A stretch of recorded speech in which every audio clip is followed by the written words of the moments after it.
Iya iya. Apa nih sik turu.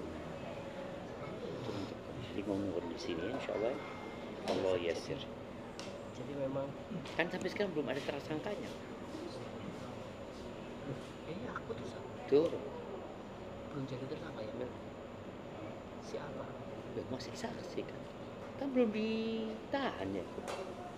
Statusnya apa ini belum tersangka. Ya aku tuh belum ditahan jemaah.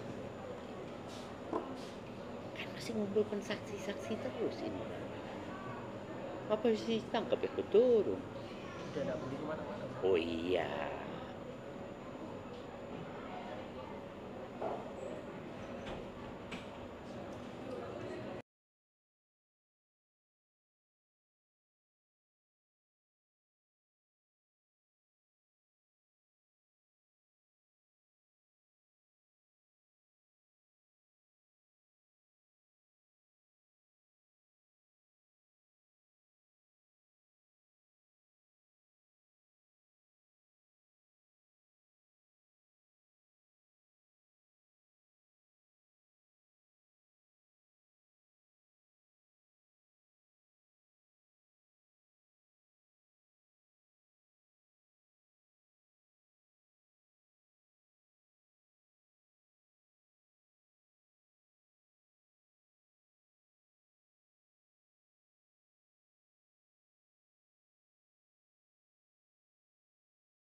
Pertama-tama, marilah kita panjatkan puja dan puji syukur kita atas kehadirat Allah Subhanahu wa Ta'ala yang telah memberikan segala karunia dan nikmatnya kepada kita semuanya, sehingga kita bisa dapat berkumpul di majelis yang mulia ini dengan keadaan sehat walafiat. Kemudian tidak lupa salawat serta salam marilah kita curahkan kepada junjungan Nabi besar kita Nabi Muhammad SAW, kepada keluarga beliau, kepada para sahabat beliau, serta para pengikutnya yang senantiasa mengikuti ajaran beliau hingga akhir zaman kelak. Kemudian kami ucapkan jazakumullah khairan kepada Al-Ustaz Ibn Fadil Dr. Syafiq Riza Basalamah Hafizahullah Ta'ala yang telah meluangkan waktunya untuk kita semuanya untuk menyampaikan nasihat dan tausiahnya. Dan tidak lupa kita ucapkan jazakumullah khairan katsiran kepada penyelenggara acara Bapak Yusuf Jonan Hafizahullah Ta'ala. Semoga Allah jadikan amal jariah bagi beliau kelak di akhirat. Ikhwati fillah, saudara-saudariku rahimani wa rahimakumullah.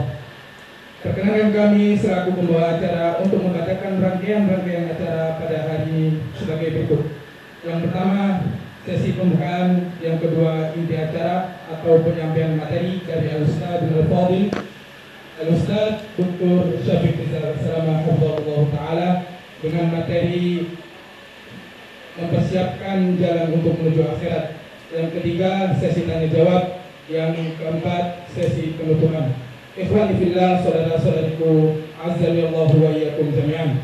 Sebelum kita memasuki inti dari acara, maka kami menghimbau kepada para jemaah untuk memperhatikan tuntunan-tuntunan adab ketika menuntut ilmu dengan kita menyimak, mendengarkan, serta mencatat apa yang disampaikan oleh pemateri, sehingga datangnya kita di tempat ini tidak menjadikan sia-sia dan semoga dinilai di sisi Allah Subhanahu wa Ta'ala. Baik, untuk mengikat waktu, langsung saja kita beranjak pada rangkaian kedua, yaitu inti acara penyampaian materi dari Al-Ustadzul Al-Fadil Dr. Syafiq Riza Basalamah MA Hafizahullah Ta'ala. Kepada beliau waktu dan tempat kami persilahkan.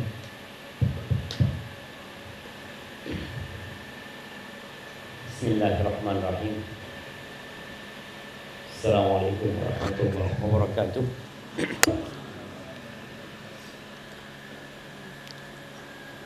Ana heran ya, kenapa kok jauh dari ustadznya semua gitu ya. Kayak ustadznya kayak sendirian di sini tuh. Jangan deket-deket sama ibu-ibu, antum maju ke depan, antum berjamaah seperti itu. Nah, loh. Insya Allah kan aman nih Pak Jonan kan? Suci kan? Iya. Ya kalau gini kajian sungguhan. Kalau tadi nonton ustadznya antum di sana, ustadznya ditonton.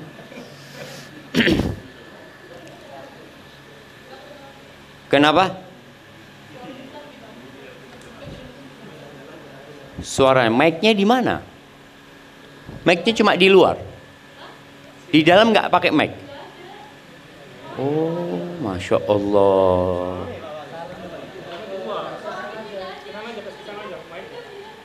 Iya, Pak, taruh tengah aja mic-nya, apa salonnya.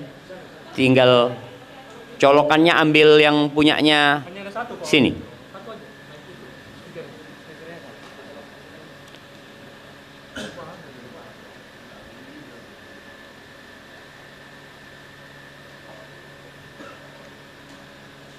Jadi yang terpenting itu mak-mak sebenarnya. Kalau mak-mak baik, insya Allah bapak-bapaknya ikut baik gitu kan.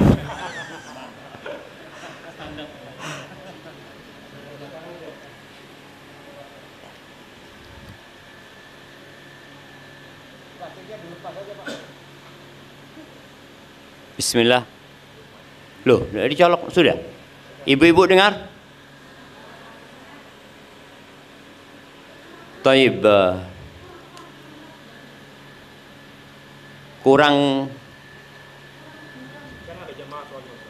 Kurang kedengeran. Oh, sohi jamaahnya sampai ke sana-sana masalahnya. Itu kaca bisa dibongkar dulu nggak? Ya, Mas. Iya, sudah dengar ibu-ibu? Oh, bukan yang sini dengar, yang sono. Pertanyaannya, yang sebelah kanan dengar? Dengar apa tidak?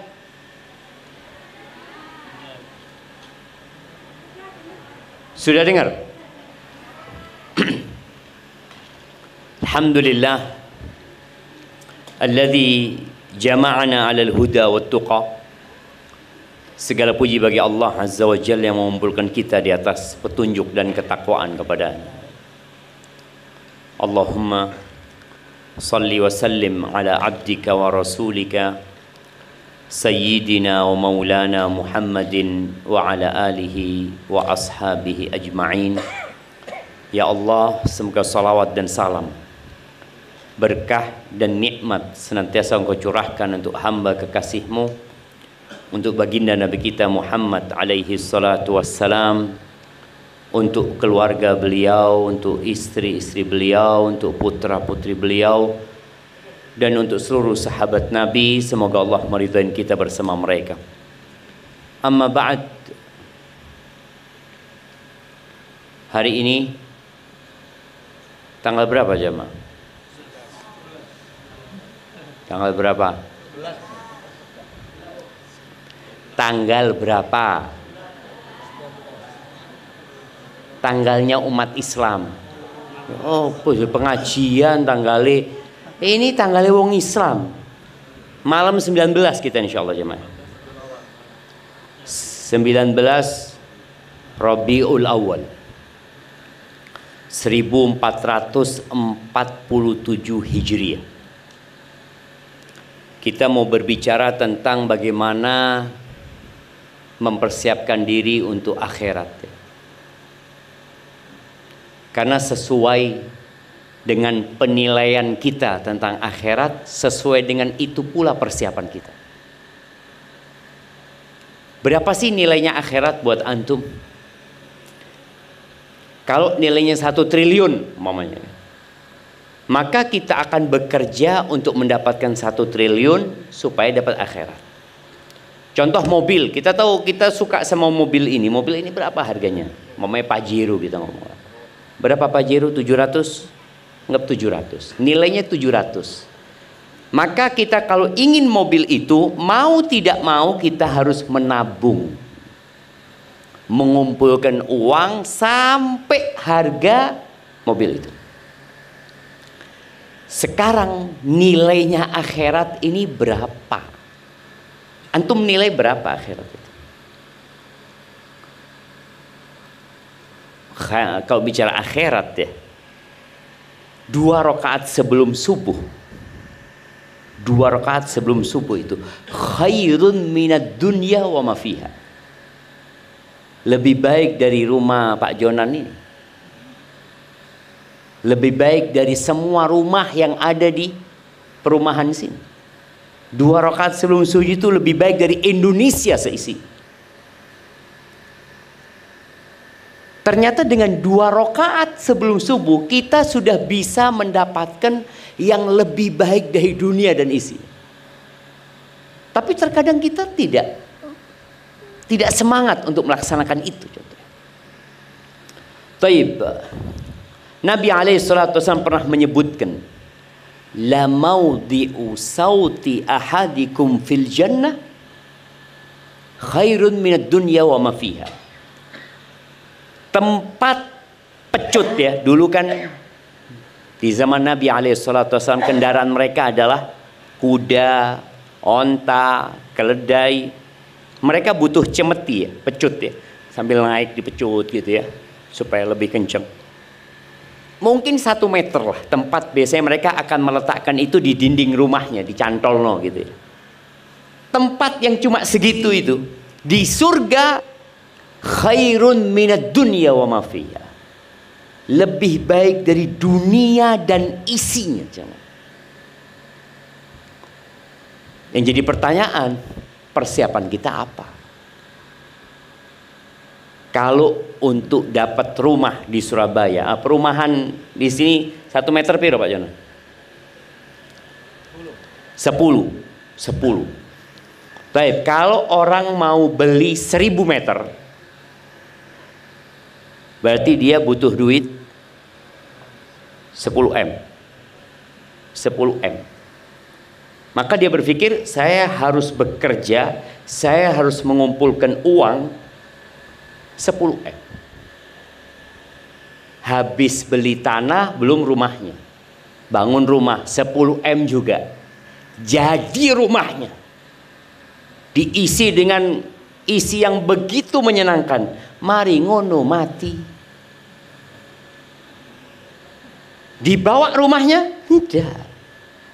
Tidak ada. Maka malam Jumat ini, malam yang indah ya, kita ingin menyegarkan kembali ingatan kita untuk mempersiapkan diri. Soalnya kondisi ekonomi negeri kita sedang tidak baik. Menteri Keuangan sudah diganti. Semoga menjadi lebih baik doa kita. Tapi bagaimanapun negeri kita akan tutup. Iya, nanti nggak ada lagi yang namanya Indonesia. Indonesia hanya cerita sementara. Maka yang perlu dipikirkan oleh manusia adalah kehidupan yang kekal dan abadi yang selama-lamanya. Yang kata Allah Azza wa Jal, fiha ma tashtahihil anfus. Kalau bicara kehidupan akhirat itu, di sana ada semua yang diinginkan oleh jiwa. Apa senengnya kita Allah kasih. Di dunia enggak. Berapa banyak kesukaan kita yang nggak kita dapatkan. Ana tahu bapak-bapak kepingin muda terus. Bapak-bapak yang jenggotnya putih itu kepingin, ya Allah Ustaz ya, tapi apa itu tuwek Ustaz. Ibu-ibu setiap bercermin dilihat, kok tambah keriput aku ya. Kalau ada serum yang bisa membuat ibu-ibu itu kembali seperti umur 18 tahun, dibeli nggak ibu-ibu? Dibeli, tapi tidak ada. Dia akan semakin tua. Tapi di sana akan terus muda selama-lamanya. Wa taladdul a'yun, yang enak dilihat sama mata. Allah sediakan. Dan yang paling penting di sana itu wa antum fiha khalidun. Antum semuanya di sana kekal dan abadi. Di dunia, oke, yang paling tua umur berapa nih? Di sini. Ada yang umur 90 tahun? 90, ibu-ibu. Yang lebih mati duluan itu ibu-ibu apa bapak-bapak? Hah? Bapak-bapak loh. Antum lihat ya, lebih banyak janda apa duda? Janda di sini kan? Ini ada saksinya, Ibu. Ada saksinya. Nah, bojone mati, mati meneng. Ibu-ibunya masih hidup. Subhanallah tadi lihat. Jadi kalau dilihat, mungkin yang umurnya lebih tua-tua banyak emak-emak ya. Tapi juga emak-emak akan mati. Semua nunggu antrian. Walaupun tinggal di rumah yang bagus, yang mewah dengan segala fasilitas, ingat ad-dunya sijnul mu'min wa jannatul kafir. Dunia ini penjara buat orang beriman dan surga buat orang-orang kafir. Jamaah rahimakumullah, di surat Al-Hasyr, coba antum buka HP-nya supaya baca sendiri. Di surat Al-Hasyr ayat 18, 19 dan 20. Silahkan, siapa yang mau baca? Mic-nya ada kan? Nah, monggo dibaca 3 ayat ini. Surat Al-Hasyr ayat 18, 19, 20.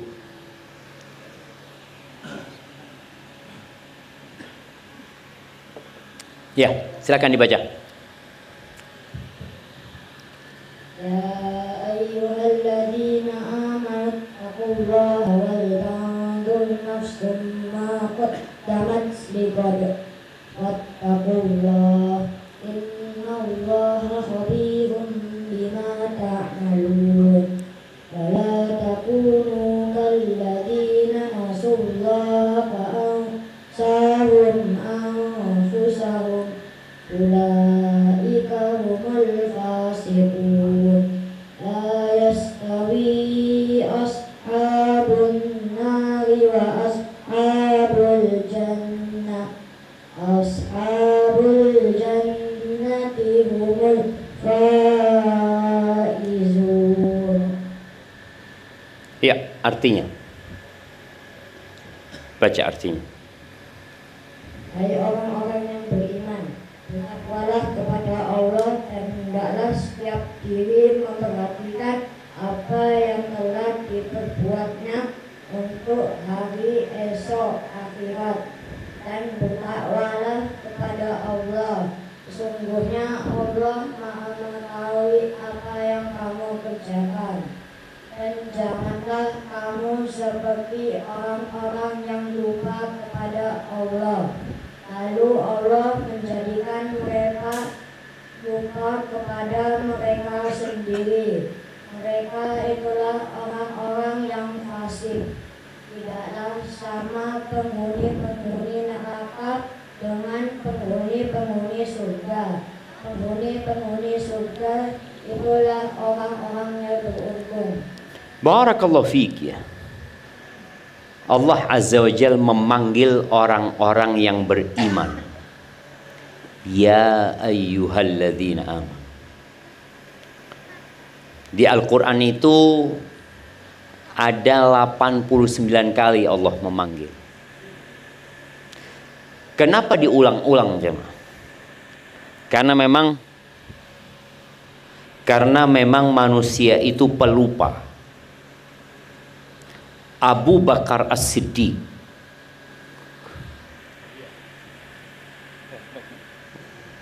apa totolan? Oh, anak pikir di sana dijual. Nah, berapa kali Allah memanggil kita? 89 kali. Ya ayyuhalladzina amanu, ya ayyuhalladzina amanu, ya ayyuhalladzina amanu. Nanti di tengah-tengah itu ada panggilan ya ayyuhan nas, wahai manusia. Ada panggilan lagi ya ayyuhal insan, wahai insan. Karena kita memang sering lupa aja. Dulu saja Abu Bakar As-Siddiq, ini orang nomor 1 setelah Nabi kita Muhammad SAW di umat ini. Abu Bakar lagi berjalan kaki melewatin rumahnya sahabat yang bernama Hamdalah. Hamdalah ini keluar rumah ngomong dia, nafaqo Hamdalah, nafaqo Hamdalah, munafik Hamdalah ini kata dia. Munafik Hamdalah. Dia menyebut tentang dirinya. Loh, kata Abu Bakar, gimana kau berani ngomong kayak gitu? Iya, kata dia. Kita tuh kalau lagi bersama Nabi alaihi salatu wassalam, dikasih nasihat sama Nabi alaihi salatu wassalam, kayaknya surga di depan kita. Kayaknya kita mau masuk surga. Semangat. Tapi kalau sudah pulang, ketemu sama istri, ketemu sama anak, ngurusi urusan pekerjaan, mulai lupa gitu. Kata Abu Bakar, loh sama, bukan cuma kamu, sama, saya juga kayak gitu. Artinya kita kalau sampai rumah, nih habis kajian gini ya, orang kajian, betul katanya Ustadz itu. Pulang pegang HP, wis lali meneng. Nonton ini, nonton yang nggak bermanfaat. Maka akhirnya Abu Bakar dan Hamdalah radhiyallahu anhuma berangkat menjumpai Nabi alaihi salatu wassalam. Dan beliau menyampaikan itu wajar. Maka ya saatan ya Hamdalah. Tadi setelah kita sibuk sama dunia, ya sudah ngurusin urusan akhirat. Jangan semua dipikirkan akhirat, jangan semua memikirkan dunianya saja. Akhiratnya kalau ada waktu. Sebagian kita seperti itu. Akhirat itu sampingan. Salat itu kalau ada waktu. Baik, Allah mengatakan di sini wal tanzur nafsum ma qaddamat lighad. Hendaklah setiap jiwa itu memperhatikan apa yang telah dia persiapkan untuk hari esok. Ingat ya, dunia ini nggak punya masa depan. Apa masa depannya antum? Nggak ada. Ya sering ana sampaikan, mana Bung Karno? Mati. Padahal sempat jadi presiden. Mana Soeharto? Mati. Setelah Soeharto siapa? Habibie. Kemana Habibie? Mati. Habis Habibie siapa? Gus Dur. Kemana Gus Dur? Ya mati. Habis Gus Dur? Bu Mega. Mana suaminya Ibu Mega? Mati.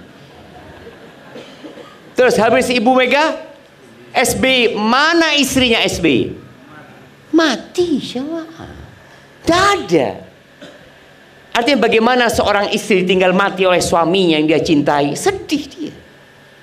Bagaimana SBY ditinggal mati oleh istri yang dia cintai? Sedih. Itu sebagai pelajaran buat kita. Nggak punya masa depan dunia. Dan dunia ini tidak bersahabat dengan siapapun. Dengan para nabi. Tidak ada. Mati semua Nabi. Nabi Sulaiman mungkin sempat menjadi raja yang tidak tertandingi. Yo mati Nabi Sulaiman. Itu dunia. Maka hendaklah kita mempersiapkan diri untuk hari esok. Bicara masa depan.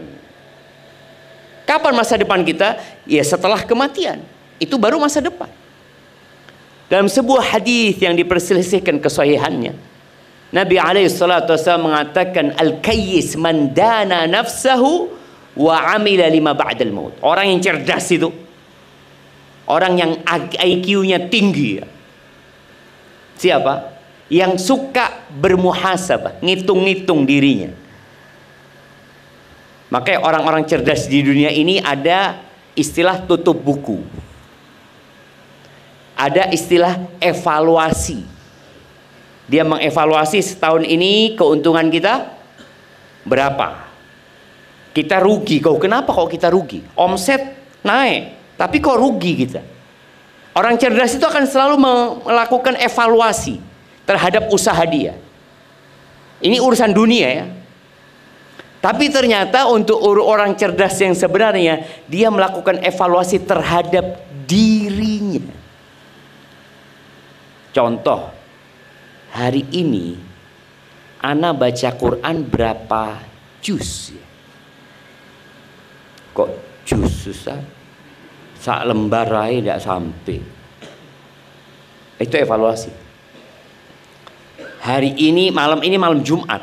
Jumat lalu ana sholawat sama Nabi SAW berapa kali ya? Berapa ya? Tidak dihitung. Orang kalau sudah nggak ngitung, bukan karena banyak jemaah. Karena memang tidak banyak gitu loh. Wallahu a'lam, biar dicatat malaikat. Evaluasi. Bulan ini ana sodakoh berapa? Ingat, sodakoh itu jangan pernah merasa banyak sodakoh. Karena sodakoh hitungannya persentase. Persentase. Sabaqa dirhamun mi'ata dinar. Ingat kata Nabi SAW, 1 dirham bisa mengalahkan 100 dinar. Pembantu kita sodakoh 2.000 bisa mengalahkan sodakoh kita 200 juta. Loh kok bisa Ustaz? Banyakkan 200 juta Ustaz? Enggak. Karena hitungannya persentase. Ini pembantu punya duit piro? 10.000 dia. Dia sodakoh 20.000. Berarti berapa persen dia yang sodakohkan?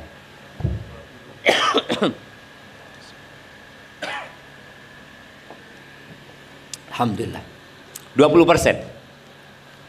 Bapak sodakoh 200 juta. Duitnya berapa? 200 miliar. Berapa persen? 1%. Berarti lebih kaya siapa? Pembantunya. Lo lihat coba. Kata Nabi SAW, ini orang yang sedekah 1 dirham, dia hanya punya 2 dirham. Kita tahu ya, ada masyarakat yang hidup hari itu untuk hari itu. Jadi dia kerja, dapat gaji umpamanya, dapat uang, upah dia, dapat upah, anggap 100.000. Kemudian 50.000 dia sodakohkan. Berarti yang dia sodakohkan berapa? Setengah hartanya. 50%. Sedangkan yang 100 dinar tadi, 100 dinar ini jamaah 425 gram. Berarti berapa juta? Ya sekarang kayaknya 900-an. Iya. Atau 850 lah. 2 juta sekarang. Tuh, kali 2 juta. 850 kok 2 juta. Dia sodakoh 850 juta. Tapi dari uang setumpuk yang ada di gudangnya. Tidak ada apa-apanya gitu. Dia ngambil sedikit, sudah banyak dia kasihkan. Maka tadi sama, jangan pernah merasa banyak. Kalau kepingin ngelihat, jangan ngelihat yang dikeluarkan, ngelihat yang disisakan. Jadi kalau sedekah itu ngelihat, kalau ngeluarkan dompet ya 100.000, Lihat sebelahnya, perak 5.000. Aku 1.000. Itu dompetnya cuma 10.000. Antum isi dompetnya 2 juta. Lebih baik dia jemaah. Kalau kita tidak pernah melakukan evaluasi, kita itu akan merasa sudah baik. Makanya Allah Azza wa Jalla memerintahkan kepada kita untuk memperhatikan. Dan cara mempersiapkan itu ya perlu ilmu. Apa yang perlu dipersiapkan gitu loh. Apa aja yang perlu dibawa. Kayak umpamanya kalau orang mau berangkat umroh, dikasih tahu jangan lupa bawa ihram. Karena kita butuh ihram. Jangan lupa bawa paspor. Wah, tidak perlu paspor, saya orang kaya. Sudah kenal sama saya semua di bandara. Masih wong soge. Ke bandara tidak bawa paspor. Bisa? Tidak bisa. Tadi ada hal-hal yang perlu dipersiapkan. Semuanya. Contoh, apa lagi? Baju ihram, paspor, tiket pesawat. Antum kalau nggak punya tiket pesawat, nggak akan bisa berangkat. Tapi kita dengarkan azan dulu, baru kita lanjutkan. Kenapa? Iya, sholat isya-nya diakhirkan nanti di sini jemaah ya. Orang.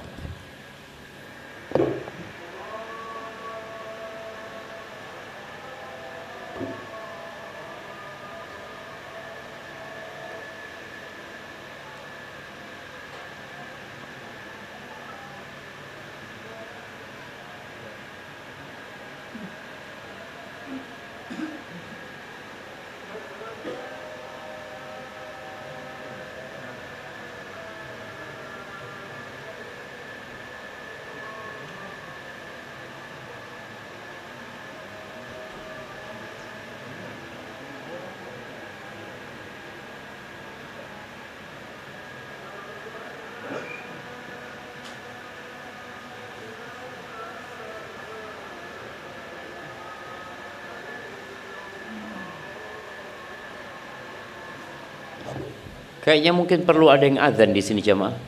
Soal suara azannya kurang terdengar. Nah, ada mic.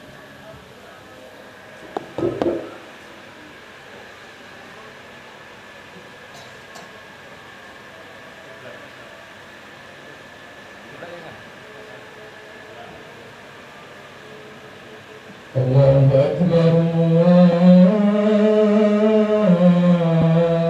Akbar. Allahu Akbar, Allahu Akbar. Asyhadu an la ilaha illallah.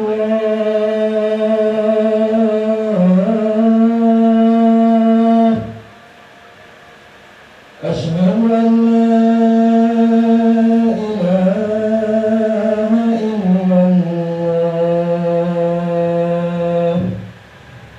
أشهد أن محمدا رسول الله.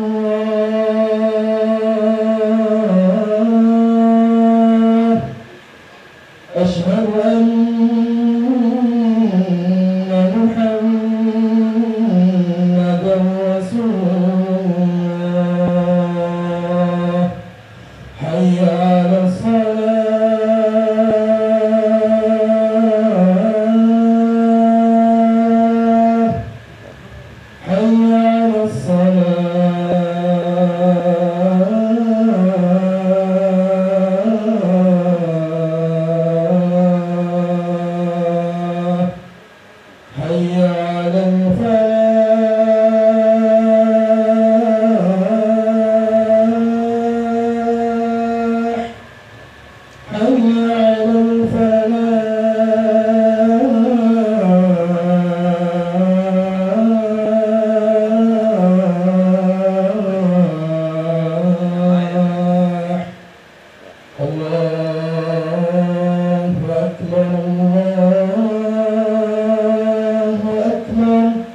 La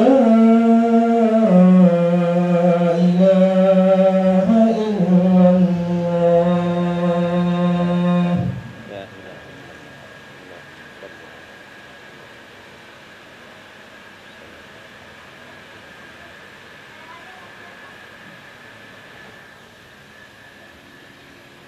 Allahumma salli wa sallim ala Muhammad.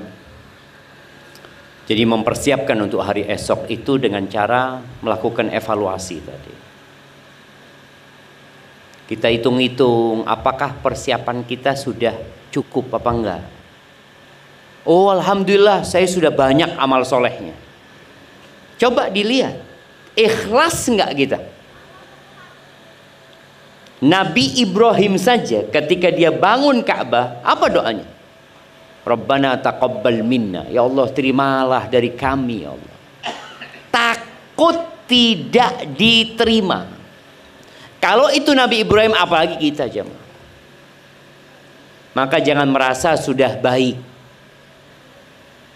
Bagaimana Rasul sallallahu alaihi wasallam sekali duduk beliau mengatakan Rabbighfirli wa tub alayya innaka antat tawwabur rahim 100 kali. Dan beliau tiap hari. Kalau kita sekali-kali cuma, tidak tiap hari. Maka usahakan kita mendawamkan jamaah istighfar minimal 100 kali. Antum punya waktu duduk, dihitung. Kalau kita tidak menghitung, kita merasa sudah banyak. Merasa. Makanya ada orang merasa dizolimi, padahal belum tentu dizolimi. Lalu Allah Azza wa Jalla mengatakan wattaqullah 2 kali. Allah menyuruh kita bertakwa kepada Allah. Ini menunjukkan bahwa bekal untuk akhirat itu memang takwa. Fa inna khairaz zadit taqwa. Sebaik-baiknya bekal itu adalah ketakwaan. Bukan fulus. Bukan kekayaan. Bukan kedudukan dan jabatan. Lalu Allah Azza wa Jalla mengatakan innallaha khabirum bima ta'malun. Allah itu maha mengetahui secara detail apa yang kalian lakukan. Kita sekarang nih kelihatannya orang baik semua kan? Lihat sebelah kiri, kena. Tapi Allah tahu sama kita kalau kita nggak kena. Kita itu pandai menyembunyikan dosa. Kalau dosa itu ada baunya, ana yakin kita nggak akan kumpul. Kita nggak akan bisa sholat barengan. Tapi subhanallah, Allah tutupi dosa-dosa kita. Maka Umar bin Khattab radhiyallahu taala anhu mengatakan hasibu anfusakum qabla an tuhasabu. Kalian hisab diri kalian sebelum kalian dihisab. Hitungan itu biasanya jumlah. Wazinu a'malakum qabla an tuzanu. Dan kalian timbang amalan kalian sebelum kalian nanti ditimbang. Artinya timbangan itu biasanya untuk mengetahui kualitas, bobot. Kalau penghitungan itu jumlahnya, kalau penimbangan itu bobotnya. Kita perlu melakukan itu. Tadi anak kasih contoh, ada orang yang omsetnya naik tapi ternyata rugi dia. Loh, kalau hitung-hitungan kok iso rugi? Loh, ternyata operasionalnya membengkak gitu. Ada hal-hal yang perlu orang perhatikan. Tadi boleh jadi Anda sudah sholat, alhamdulillah. Sebagian salafus sholat itu sehari sholat 300 rakaat. 300 rakaat. Kok bisa ya? Ana Ustaz 40 rakaat nyosop-nyosop. Iya. Sebagian salafus sholat itu tiap hari hatam Quran. Kita saulan Al-Baqarah ndak mari-mari. Al-Baqarah. Akhirnya karena lorwati langsung An-Nas. Supaya kelihatan hafal qul huwallahu ahad 3 kali kan kayak Al-Qur'an sudah. Itu bayangin. Ada apa sama kita? tadi MC kita mengatakan untuk menyingkat waktu. Waktu nggak bisa disingkat. Waktu juga nggak bisa diperpanjang. Yang bisa dilakukan adalah melebarkan lingkar waktu. Sama waktu ana sama antum sama-sama 24 jam. Nggak bisa disingkat, nggak bisa dipanjang. Umpamanya ana punya fulus, alhamdulillah Ustaz, insyaallah hari ini waktu ana 25 jam. Nggak ada.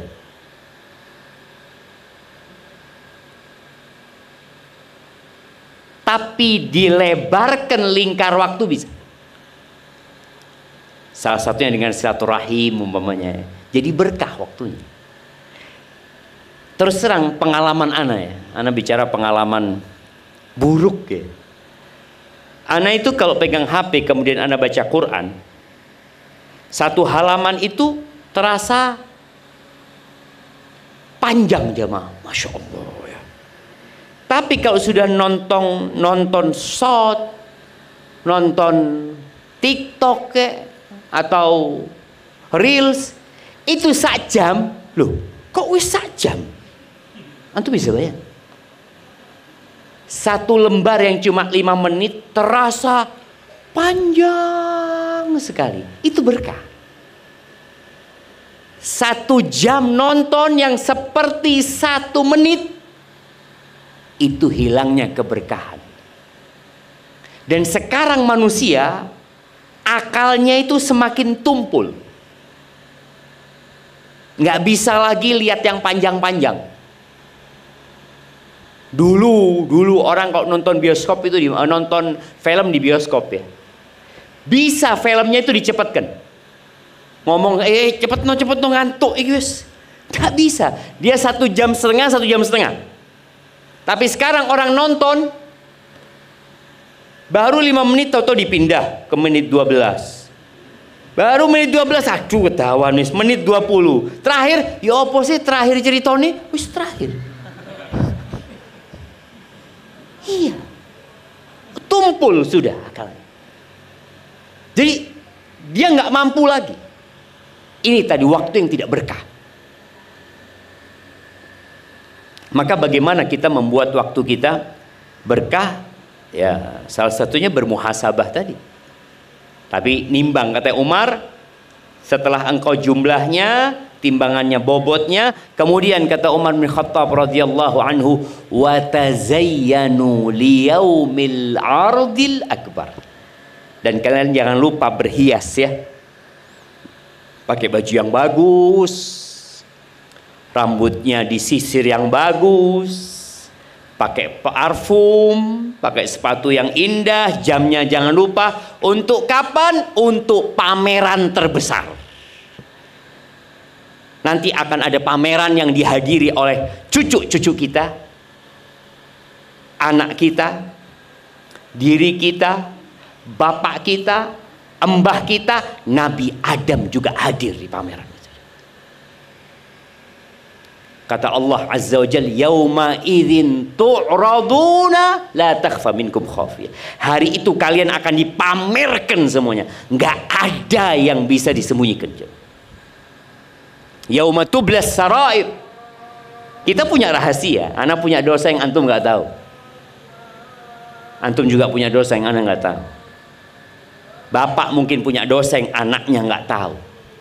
Anak punya dosa yang bapaknya nggak tahu. Istri punya dosa yang suaminya nggak tahu. Suami punya dosa yang istrinya nggak tahu. Tapi hari itu semua dipamerkan. Umar mengatakan, kalian kalau mau ikut pameran sekarang genak no.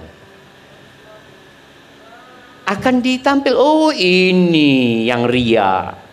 Kelihatan nantinya. Nanti akan ada orang yang membawa sapi. Ada orang yang bawa kambing. Ada orang yang bawa tanah. Boleh jadi anak lihat bapaknya, loh ternyata bapakku iki maling. Anaknya kelihatan. Sang bapak juga ngelihat anak, loh ternyata seperti ini yang dilakoni. Itu hari pameran terbesar. Maka tolong kita persiapkan. Mau pakai baju apa kita nanti pada hari itu. Lalu Allah Azza wa Jalla mengatakan, wala takunu kalladzina nasullah fa ansahum anfusahum. Kalian jangan menjadi orang-orang yang melupakan Allah. Nggak iling sama Allah. Salat ya bolong-bolong. Ramadan kadangkala poso, kadangkala enggak. Urusan cari dunia halal haram nggak mikir. Maka kata Allah, jangan menjadi orang-orang yang lupa sama Allah. Allah akan kasih hukuman. Apa hukumannya? Allah bikin mereka lupa sama diri mereka sendiri. Tadi kita bicara evaluasi, nggak ada, dia nggak akan melakukan evaluasi diri. Lupa dengan maslahat dirinya, lupa dengan yang manfaat buat dirinya. Allah bikin lupa dia memang. Betapa sering kita melihat ada orang loh, orang ini masya Allah sholat malam, puasa sunnah, kita saulan poso tidak pernah. Boleh jadi kita sedang dihukum lupa. Maslahat loh puasa itu, baca Quran itu maslahat. Iya loh Ustaz, tapi kan tidak wajib Ustaz. Loh iya, tidak wajib. Main bola wajib. Main bola tidak lali. Bapak-bapak ini suka main bola bapak? Siapa yang suka main bola? Oh main bola Dendi. Tidak, Ustaz di Bandung Ustaz. Budalnya mah. Pengajian di Surabaya, aduh kesel ya orang. Kita lihat dia. Boleh jadi itu hukuman dari Allah siapa? Untuk yang maslahat kita tidak bisa.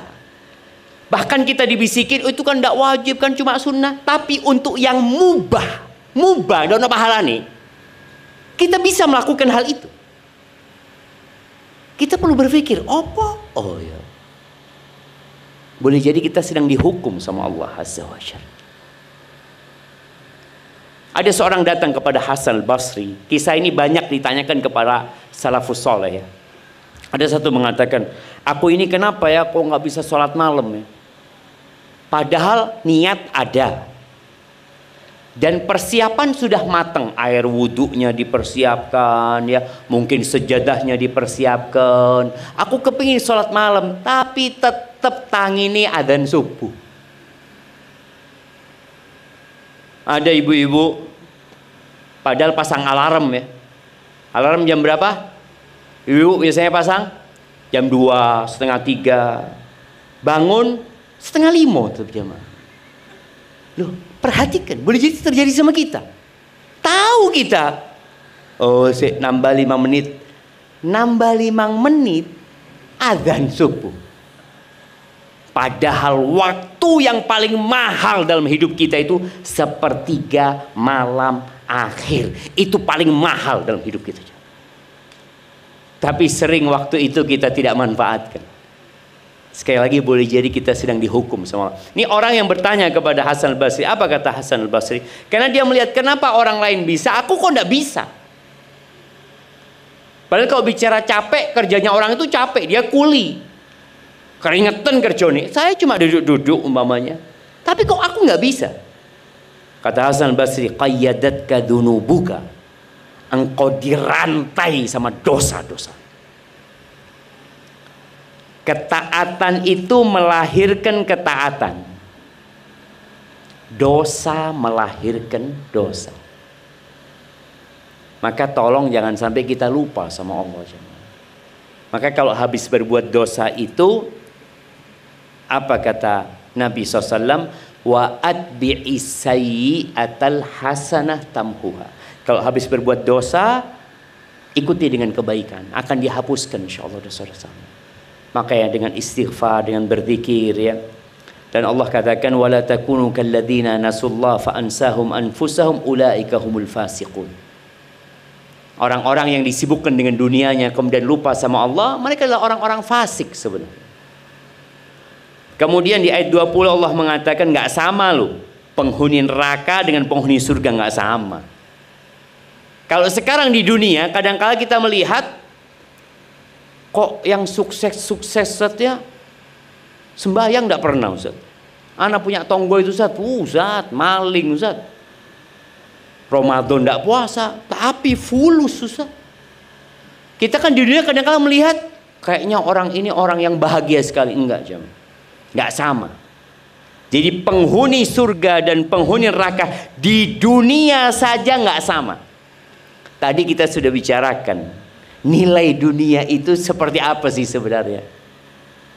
Ternyata 2 rakaat sebelum subuh lebih baik dari dunia dan isinya. Kenapa kita rebutan dunia terus, nggak rebutan akhirat? Taib, yang terakhir, nanti pada hari kiamat yang pertama dihisap itu adalah sholatnya. Jadi sebelum sodakoh, sholat. Ada orang rajin sodakoh tapi nggak rajin sholat. Kata Nabi SAW, kalau sholatnya benar, insya Allah yang lainnya benar. Kalau sholatnya nggak benar, karena ada orang nggak sholat tapi puasa. Pernah tuh mendapatin Ramadan biasanya buka bersama. Ana pernah beli ayam goreng waktu itu, karena kita pesen buat buka bersama, tahu-tahu udah dikirim jamaah. Padahal jamaah sudah nunggoni ya. Akhirnya kita beli sampai adzan maghrib di sana nunggui orang pada berbuka. Kita karena sudah adzan ngomong ada musholanya, ada. Akhirnya sholat kita. Tanya sama pegawai, Mas, ini buka bersama tiap hari? Iya Pak Ustadz, tiap hari. Loh, orang-orang tidak sembahyang? Enggak, sampai isya. Jadi buka sampai isya. Karena mereka cuma buka bersama, kan apa ya, ada kesenangan buka bersama itu kan. Karena juga ada bapak-bapak yang melok sahur, melok buka, tapi tidak poso. Jadi waktunya sahur, bismillah. Sampai kantor, yo mangan gitu loh. Waktu ini buka. Tapi ada orang yang puasa tapi nggak sholat.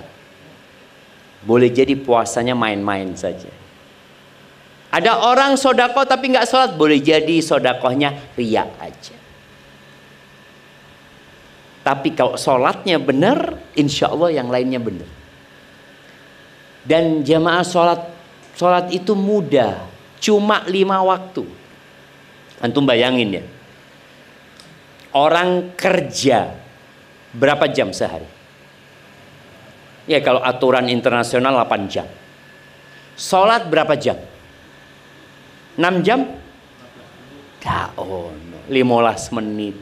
Subuh berapa menit? 5 menit lah. Imannya panjang ya kita pindah masjid, tidak apa-apa gitu kan. Iya tidak apa-apa jemaah. Ketahuan Imam Ustaz. Tidak apa-apa. Artinya kan yang penting sholatnya 2 rakaat gitu kan. Subuh cuma 2 rakaat gitu. Kemudian zuhur 4 rakaat. Asar 4 rakaat. Maghrib 3 rakaat. Isya 4 rakaat. 17. Kalau per waktu sholat 10 menit, anggap 10 menit. 10 kali 5? Tidak sampai 1 jam. Tapi berat kita. Memang mau masuk surga itu butuh perjuangan jemaah. Masuk surga itu membutuhkan perjuangan. Masuk neraka delosor, tidak perlu berjuang. Jadi kalau kita bicara mau masuk surga itu jalannya naik mendaki. Kalau mau masuk neraka, loh, wis tutup neraka ternyata. Iya jemaah. Kalau mau masuk surga tidak tutup-tutup jemaah. Ya Allah. Sembahyang meneh. Aduh, azan. Setas mangan wis azan. Padahal sebenarnya ujiannya itu karena kita kurang disiplin aja. Dan ketika antum sholat, antum akan mendapatkan kenikmatan yang nggak didapatkan dengan makan dan minum. Kita tahu tubuh kita ini tercipta dari 2 unsur. Unsur tanah dan unsur ruh. Unsur tanah itu tadi makan, ya olahraga, tidur. Unsur ruh ini ya ibadah tadi. Baik, kemudian persiapan untuk hari akhir ini, tolong ada 4 pertanyaan yang antum mulai sekarang sudah catat. Aku akan ditanyain. Jadi nanti bisa jawab. Yang ditanya an umrihi, umurnya buat apa? Kemudian masa mudanya, Di riwayat lain disebutkan tubuhnya. Karena biasanya anak muda ini beda sama yang tua. Wis tuwek wis mambu kuburan biasa nak masjid. Oh iya saiki nak masjid Ustaz. Biyen ndak pernah nak masjid wong iki Ustaz. Iya, akan ditanya masa mudanya. Ditanya. Tubuhnya itu dibuat apa? Kalau sudah tua nggak mampu kemana-mana. Ada orang yang mampu naik gunung. Lihat apa? Mau lihat sunrise. Naik gunung. Jam berapa berangkat biasanya jamaah? Jam berapa? Loh, jam piro? Jam 3. Jam 3 kan? Delok sunrise. Padahal munggah genteng ketokan sunrise. Oh lain Ustadz, rasanya lain. Ya wis apa-apa. Ini kan bicara rasa gitu ya. Tapi tadi kita lihat ya, dia mampu. Mampukah engkau sholat malam seperti engkau melakukan perjalanan melihat sunrise? Mampu enggak? Kadang-kala berat. Kalau lihat sunrise itu dunia, sholat ini akhirat. Pokoknya urusan dunia, karena kita seneng jamaah, ya enjoy kita. Ada orang naik sepeda, sepedaan sehari berapa kilo? Enggak lama loh Zat. Ya anak 2 jam. 2 jam berapa kilo jangan? Naik sepeda. Hah? Berapa? Loh terus no 90 kilo. Oh banter ya mah. Iyalah, anggaplah tadi 30 kilo dia bisa melakukan itu. 2 jam dia bisa aja. Pas sholat malam, Allahu Akbar. Witir 3 rakaat, qul huwallahu ahad, qul a'udzu birabbil falaq, qul a'udzu birabbin nas. Alhamdulillah, alhamdulillah. Alhamdulillah sahih. Cuma bayangkan tadi, engkau 2 jam ini sholat witir 5 menit, seakan-akan sudah melakukan sesuatu yang besar sekali. Diguyu-guyu sing numpak sepeda. Iki 2 jam. Tapi memang itu jam. Ana rasakan sendiri. Ana bisa umpamanya jalan kaki ya 45 menit, sholat 45 menit. Lihat jam. Loh.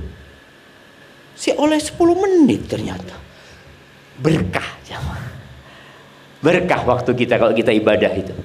Jadi tadi umurnya, masa mudanya, terus ilmunya. Ini yang lebih suka melok kajian itu bapak-bapak apa ibu-ibu? Nah, ibu-ibu akan ditanya ilmunya dipakai buat apa? Iya, ojo akan ilmu ana Ustaz 10 tahun pengajian. Yang ditanya itu bukan 10 tahunnya. Diamalkan apa tidak ilmunya? Apa gunanya kita dengarkan pengajian? Masya Allah. Sohi pancen sampaikan sohi, tapi masih ngono udah dilakoni jemaah. Akan ditanya an ilmihi madza amila bihi, digawe opo pertanyaannya. Terus pertanyaan yang terakhir yang keempat, an malihi, tentang hartanya. Pertanyaan tentang harta ini 2. Min ainak tasabahu wa fima anfaqahu. Dapat dari mana, dibelanjakan kemana? KPK kalau tanya sama seperti itu. Iya kan? Orang itu akan diminta untuk membuktikan dia dapat dari mana uang itu. Oh, dia akan mengatakan dari ini usaha sendiri, ini jualan ini, yang ini warisan. Wis, dia harus melaporkan itu. Tapi kayaknya masa ditanya sama KPK, dibelanjakan buat apa? Enggak kayaknya jamaah ya. Yang ditanya di KPK itu membuktikan uangnya dari mana saja. Tapi dalam agama kita enggak. Nanti di akhir ditanya, dibuat apa? Alhamdulillah, sodakoh. Berapa sodakoh? 200 juta. Banyak. Terus beli mobil, berapa? 5M. Sodakoh 200 juta, beli mobil 5M. Ya kan ditanya nantinya, dipakai apa uang itu jemaah. Maka persiapkan jawabannya. Persiapan jawabannya. Dan biasanya orang kalau ingat akhirat, sodakohnya akan lebih banyak. Dia akan ngitung-ngitung, iyo yo. Jangan sampai jemaah kita capek ngumpulkan harta terus kita wariskan. Anak kita waktu ditanya, dapat dari mana uang 10M? Warisan. Bapak dapat dari mana uang 10M? Kerja. Lumpuk no ini, buka toko, dodolan ini, baru dapat 10M. Anaknya cuma ngomong warisan. Maka tolong banyakin sedekahnya. Ya nggak usah banyakin lah. Persentase tadi. Kalau dulu antum sedekah 20%, sekarang kalau bisa tetap 20%. Karena biasanya orang semakin tua semakin kaya aja mah. Iya sing sugih Ustaz. Ono tambah tuwek tambah entek duit gitu kan. Seperti itu. Barakallahu fiik. Banyak doa jemaah, minta tolong sama Allah Azza wa Jalla. Karena tanpa pertolongan Allah kita tidak akan mampu mempersiapkan diri untuk akhirat. Baca Allahumma a'inni ala dzikrika wa syukrika wa husni ibadatika. Allah, tolongan hamba ya Allah. Rabbi auzi'ni an ashkura ni'mataka allati an'amta alayya. Ya Allah, bantulah hamba untuk mensyukuri nikmat yang kau berikan kepada hamba. Ya muqallibal qulub tsabbit qalbi ala dinik. Tetapkan hatiku di atas agamamu ya Allah. Karena yang menjadi standar orang baik itu kalau mati. Makanya terus terang anak itu kalau dengar teman mati ya, tetangga mati, matinya itu baik jamaah. Ya Allah, hamba sik turung mati ya Allah. Ya opo mati ini hamba. Kita nggak tahu ya. Ada mantan ustadz ada, dan ada mantan preman ada. Maka jangan jadi mantan ustaz. Jadilah mantan preman jadi ustaz. Alhamdulillah kan seperti itu. Jadi yang sudah baik jaga kebaikannya, terus mohon ampun kepada Allah atas dosa-dosa kita. Itu yang dapat Anda sampaikan, kurang lebihnya mohon maaf. Kalau ada pertanyaan saya persilahkan. Mungkin berapa pertanyaan Pak Jonan? 3. Nah, itu ada pertanyaan. Kasih mic-nya belakang.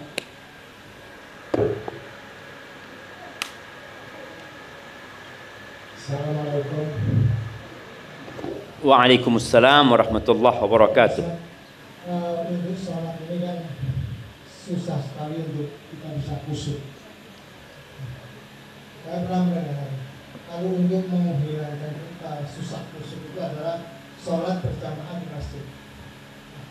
Itu apakah benar kata-kata itu? Karena kalau masalah ketika itu, kalau salah satu dari jamaah atau imam khusyuk, kita akan khusyuk. Masya Allah, barakallahu fiik. Iya jamaah, ini pertanyaan yang menarik ya, karena berkaitan dengan yang pertama ditanya nanti di padang mahsyar adalah sholatnya gitu kan. Kalau sholatnya benar, insya Allah yang lainnya benar. Bicara benar sholatnya ini adalah meliputin beberapa aspek. Dari sisi syarat rukun terpenuhi ya, seperti itu. Kemudian khusyuk itu bukan syarat sahnya sholat, tapi ternyata khusyuk itu menjadi penentu pahala sholat. Ada orang yang sholat, kata Nabi SAW, walaysa lahu min sholatihi illa nisfuha. Ada orang sholat hanya mendapatkan setengah. Ada yang dapatnya ya, ada yang 1/4, ada yang 1/5, ada yang 1/4 ya, ada yang 1/5, ada yang 1/6, ada yang 1/7, ada yang 1/10, ada yang tidak dapat apa-apa. Sholat tapi gugur, dia jadi nggak wajib sholat. Tapi dari sisi pahala, memang kita harus berusaha memperhatikan masalah khusyuk ya. Khusyuk ini bagaimana caranya mendapatkan khusyuk? Kalau dikatakan sholat di masjid bisa khusyuk, insya Allah ya. Tapi juga boleh jadi tidak. Ada orang sholat berjamaah di masjid, sebelum takbir ikut ngirim WA. Taruh terus. Allahu Akbar. Mikiri WA ini. Iki uang jawab apa? Kira-kira seperti itu. Jadi khusyuk itu harus dipersiapkan dari diri kita sendiri dulu. Kemudian tempatnya. Tempat itu juga mempengaruhi kekhusyuan. Jadi ada faktor internal, ada faktor eksternal. Orang kalau sudah dirinya khusyuk, mau di depannya ada apapun dia akan khusyuk. Tapi kalau dirinya belum khusyuk, maka ada orang yang lihat sejadah itu, mikiri sejadah itu. Iki kira-kira piro regane? Kok empuk sejadah iki? Loh iya jemaah. Padahal di masjid ini sudah. Dan kalau dikatakan apabila ada imamnya khusyuk ya, insya Allah semuanya dapat khusyuk, enggak sebenarnya. Jadi tetap ya kita enggak khusyuk gitu loh. Berapa sering kita sholat, imamnya mau copo mau ya. Al-Fatihah, ya jelas Al-Fatihah. Mari ini Al-Fatihah mau coba surat apa? Kadang-kadang kita lupa. Jadi memang harus mempersiapkan diri. Di antara caranya mempersiapkan diri itu memang ya kita berwudu. Dalam wudu itu sudah menata hati. Kalau aku mau berjumpa sama Allah Azza wa Jalla. Kemudian setelah itu tadi kalau dikatakan kita berjalan ke masjid ya, usahakan kita baca doa ke masjid. Masuk masjid usahakan baca doa masuk masjid. Kalau belum waktu qomat usahakan sholat sunnah. Ini semua adalah persiapan menuju kepada khusyuk tadi. Dan di antara yang membantu orang khusyuk itu kondisi hati. Biasanya orang itu kalau punya masalah khusyuk, utang ya, mamanya Allah hamba ini tidak mampu ya Allah, maka dia akan khusyuk dalam sholatnya. Tapi kalau masalahnya sudah selesai, biasa-biasa aja. Maka berapa banyak orang ketika punya masalah di soft pertama sholatnya, sudah selesai masalahnya jadi imam dia. Tapi imam yang telat jadi imamul masbuqin ya. Jadi juga yang membantu orang khusyuk itu memahami yang dia baca. Jadi usahakan Al-Fatihah itu kita ulangi baca tafsirnya, kita ulangi lagi. Ketika kita ruku sujud, bacaan ruku sujud itu bermacam-macam. Maka usahakan kita menghafal yang baru-baru. Artinya yang diajarkan Nabi SAW. Kita mau biasanya hafal cuma Subhana Rabbiyal A'la. Subhana Rabbiyal A'la. Sudah mulai SD sampai tua Subhana Rabbiyal A'la. Boleh apa nggak boleh? Boleh. Boleh. Tapi kadangkala karena sudah kayak air, kita baca pun tidak sadar dengan yang kita baca. Coba ditambahin bacaan-bacaan yang tambahin doa umpamanya. Setelah baca Subhan Rabbil A'la, ana mau baca doa, Rabbighfirli wa liwalidayya warhamhuma kama rabbayani shaghira. Atau ana mau baca Subhanadzil jabaruti wal malakuti wal kibriyai wal 'azamah. Kalau baru belajar biasanya mau baca itu ngiling-ngiling saja mah. Opo wujuane. Terus bacaan suratnya usahakan juga nambah. Umpamanya kita cuma hafal 5 surat, usahakan ada tambahan lah. Dan ana senantiasa memotivasi jamaah ini kalau bisa hafalan Qur'annya itu sesuai dengan umurnya. Jadi yang umur 37 tahun hafal juz amma. Kan juz amma 37 surat. Masa dah mampu setahun sepisan hafal 1 surat? Waduh, berat Ustaz. Bukan berat, memang tidak niat. Tidak niat ya mak. Maka seperti itu. Jadi insya Allah dengan seperti itu kita akan lebih khusyuk ya. Barakallahu fikum. Nah, ibu-ibu ada pertanyaan? Iya, sebelum ibu-ibu ada bapak-bapak sini. Assalamualaikum warahmatullahi wabarakatuh. Waalaikumsalam warahmatullahi wabarakatuh. Ustadz, di akhirat nanti kita ditanya tentang umur, kekayaan dan lain-lain, kita buat apa? Afan, diulangin. Di akhirat nanti kan kita ditanya tentang umur, umur, kekayaan dan lain-lain, itu kita buat apa? Itu yang menjawab lisan kita atau iman kita. Kalau mungkin kalau di KPK kan kita bisa menjelaskan dengan mulut kita dengan mungkin berbohong atau berlibat lah menjawabnya lah. Kalau di akhirat nanti gimana Ustadz? Masya Allah. Barakallahu fikum. Iya, kalau bicara hisab nanti, orang itu akan berbicara dengan Allah tanpa ada penerjemah. Kita akan ngomong tanpa akan ada penerjemah. Orang-orang yang soleh, orang-orang yang baik, ya mungkin dia akan menjawab dengan lisannya. Orang-orang yang jujur ya. Tapi ada orang-orang yang nggak jujur. Bahkan dia ngeyel. Rasul sallallahu alaihi wasallam mengatakan, "Man nuqishal hisab udzib." Barang siapa yang hisabnya itu ada balas, ada bantah-bantahan, orang ini akan diazab sudah. Jadi enggak, saya tidak melakukan itu, ini, itu. Akhirnya dia minta saksi. Disitulah nanti akan dikunci mulutnya. Kemudian tangan, kaki, kulitnya akan bersaksi. Tapi ada orang yang enggak. Dihisab dia jawab dengan lisan. Allah Azza wa Jalla mengatakan, ini salah satu pemandangan hisab pada hari kiamat ya.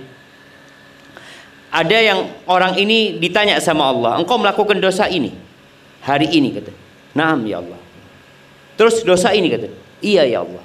Terus dosa ini lagi, iya ya Allah. Terus disebutkan dosa dan dia mengatakan iya. Lalu Allah Azza wa Jalla mengatakan kepada orang ini belum semua dosanya jamaah. Setelah selesai, Allah mengatakan kepada orang ini, satartu laka fid dunya wa ghafartu lakal yawm. Dulu dosa-dosamu aku tutupi di dunia dan hari ini aku ampuni. Subhanallah. Maka orang yang ingin ditutupi dosa-dosanya, jadi sidang pada hari kiamat itu ada sidang terbuka, ada sidang tertutup. Ada orang-orang yang di sidang nggak ada yang orang lain yang tahu, cuma dia sama Allah Azza wa Jalla. Tapi untuk orang-orang yang suka ngomongin kejelekan orang lain ya, orang ini suka ya mengkorek-korek aibnya orang lain, Allah akan korek aibnya dia. Orang yang ria nanti akan Allah tampakkan hisabnya orang ini, supaya tahu ini orang ria. Maka hati-hati itu. Jadi kalau bicara hisab tadi ada yang tertutup. Bahkan ada cerita lain yang Nabi SAW ceritakan yang tentang hamba Allah ini yang dikatakan engkau punya dosa ini, dosa. Iya ya Allah, iya dosa. Ketika dia yakin dia akan binasa, Allah Azza wa Jalla mengatakan, aku tutupi dosamu dan aku ampuni buat engkau dan aku ganti semua dosamu dengan kebaikan. Apa kata orang ini? Ya Allah, tadi masih ada dosa-dosa yang lain belum kau sebutkan ya Allah. Karena dia tahu Allah Maha Pengasih, Maha Penyayang ya. Dan Allah ampuni dosa-dosa. Jadi seperti itu. Kalau bicara proses hisabnya, ada yang tertutup, ada yang terbuka. Kemudian ada kondisi yang manusia ngeyel. Tapi ada orang yang cuma ditunjukkan engkau melakukan ini, itu dia mengatakan iya ya Allah. Biasanya orang kayak gini akan diampuni sama Allah Subhanahu wa taala. Barakallahu fikum. Baik, ini ada pertanyaan tertulis. Bagaimana cara hati, jiwa kita selalu menjaga keteguhan hati dalam beribadah? Niat sudah ada tetapi lemah iman untuk mempraktekkan, terkadang berat dengan rutinitas pekerjaan rumah. Ya, yang seperti ini perbanyak istighfar. Karena tadi udah disebutkan yang menyebabkan tubuh ini lemah untuk melakukan ketaatan, dosa. Dan cara membersihkan diri dari dosa adalah bertobat dan beristighfar. Maka perbanyak istighfar, perbanyak tobat. Dan untuk, kalau yang bertanya ini ibu-ibu ya, Rasul SAW mengatakan, wala tajidul mar'atu halawatal ibadah hatta tuaddiya haqqa zawjiha. Kata Nabi SAW, wanita itu tidak akan merasakan, istri itu, kalau posisinya dia istri, dia tidak akan merasakan lezatnya, manisnya ibadah sampai dia menunaikan hak-hak suaminya. Karena ada perempuan-perempuan yang merasa ahli ibadah, tapi ternyata dia kurang memuliakan suaminya, kurang menghargai suaminya, kurang melayani suaminya, kurang nurut sama suaminya. Bukan nggak nurut ya, nurut, tapi kadangkala nggak nurut. Itu biasanya akan sulit merasakan tadi nikmatnya ibadah. Maka perbanyak istighfar, Dan kalau bicara dosa kepada suami, ya minta maaf sama suaminya. Dan biasanya istri itu kalau minta maaf kayak apa aja, Mak? Nah, Mas njaluk sepuro, aku njaluk sepuro, Mas, lek duwe salah. Tadi tutu njaluk sepuro ndak aja, Mak. Ndak ngaku lek duwe salah. Masih ngomongnya lek duwe salah. Jangan lagi seperti itu, ibu-ibu. Kalau minta maaf sama suaminya, Mas, aku njaluk sepuro, ake dosaku, Mas. Itu insya Allah suami ini, bapak-bapak memaafkan enggak? Oh, memaafkan, seperti itu. Ya, jadi supaya ibu merasakan lezatnya, nikmatnya ibadah itu tadi, menjalankan tugasnya sebagai seorang istri, dan ibadah menjadi istri itu berat. Maka kata Nabi SAW, apabila perempuan itu sholat 5 waktu, puasa Ramadan, terus nurut dan taat sama suaminya, menjaga kehormatan dirinya, qila laha udkhulil jannah. Dikatakan kepada perempuan ini, monggo masuk surga dari pintu mana saja yang dia suka. Barakallahu fiik. Ya, pertanyaan terakhir. Nah, Assalamualaikum warahmatullahi wabarakatuh. Waalaikumsalam. Ustadz izin punten mau nanyakan mungkin ada kiat-kiat dari Ustadz bagaimana biar kita tetap istiqomah dalam hal kebaikan. Matur suwun. Assalamualaikum warahmatullahi wabarakatuh. Barakallahu fikum. Nah, iya, itu hadiah buat yang bertanya, buat Bapak satu, kasihkan ke Bapak tadi. Nah, ibu-ibu kasih hadiahnya juga yang bertanya tadi ya. Kalau bicara kiat-kiat istiqomah ini, pengajian dimulai lagi nih Bapak. Mulai kembali kita, innal hamdalillah nahmaduhu wa nasta'inuhu wa nastaghfiruh. Ya, kalau bicara kiat-kiat istiqomah, iman itu naik turun. Jalan pintas menuju ke istiqomah itu memang doa. Minta sama yang membuat orang bisa istiqomah, Allah Azza wa Jalla. Maka kalau kita perhatikan doa-doa Nabi itu rata-rata minta istiqomah. Doanya, Allahumma inni as'aluka minal khairi kullihi ajilihi wa ajilihi. Ya Allah, aku meminta kepadamu kebaikan semuanya ya Allah, yang segera atau yang tunda. Wa a'udzubika minasyarri kullihi. Wa a'udzubika minasyarri kullihi. Dan aku berlindung dari segala keburukan, yang segera dan yang tunda. Wa as'aluka min khairi ma sa'alaka 'abduka wa rasuluh. Aku memohon kepadamu kebaikan yang diminta oleh hambamu, oleh Nabi Muhammad SAW. Wa a'udzubika min syarri ma 'adza bihi 'abduka wa nabiyyu. Dan aku berlindung dari keburukan yang nabimu berlindung dari keburukan itu. Wa as'alukal jannah. Dan aku memohon kepadamu surga, wa ma qarraba ilaiha min qaulin aw amal. Dan semua yang bisa mendekatkan ke surga, baik itu ucapan atau perbuatan. Wa a'udzubika minan nar. Dan aku berlindung kepadamu dari neraka. Wa ma qarraba ilaiha min qaulin aw amal. Dan yang mendekatkan ke neraka, baik itu ucapan atau perbuatan. Wa as'aluka an taj'ala kulla qada'in qadaitahu li khairan. Dan aku memohon kepadamu agar semua takdirmu yang kau tentukan baik buat aku. Itu baca doa, doa-doa yang lainnya. Kemudian yang kedua agar istiqomah itu baca Quran. Paling tidak ya sehari 1 halaman, usahakan sama artinya. Kalau bisa 1 juz, masya Allah ya. Kita akan lihat nikmatnya hidup itu. Yang ketiga, zikrullah. Zikir ini amalan paling ringan. Buat orang-orang yang suka melakukan perjalanan, ingat ya, kalau jalannya lagi naik, baca Allahu Akbar, baca la ilaha illallah, Allahu Akbar. Kalau lagi turun, baca subhanallah ya, memuji Allah, menyucikan Allah Azza wa Jal. Naik kendaraan, baca zikir. Keluar rumah, baca zikir ya. Semuanya kita baca. Itu insya Allah kita akan bisa ada kekuatan istiqomah. Kemudian yang keempat, sohib, teman. Kalau temannya baik, insya Allah diajak baik. Tapi kalau temannya tidak baik, ya umpamanya temannya bukan nggak baik ya. Kadang-kadang kita punya teman itu ada beberapa macam. Ada teman yang seperti makanan. Kita harus setiap hari ketemu. Jadi kalau bicara makanan, ana wis 7 hari tidak makan Ustaz, yo mati gitu. Tadi ada kawan yang kita perlu ketemu tiap hari, seperti makan.